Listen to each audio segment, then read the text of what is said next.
Vila-real en un minut.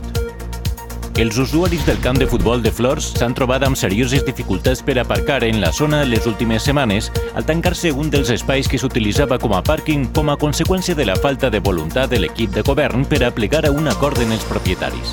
D'igual forma, els usuaris de l'Associació de Jubilats La Mura continuen patint problemes per a aparcar després de la negativa de Benlloc d'habilitar com a pàrquing el solar adjunt a la seu de l'associació.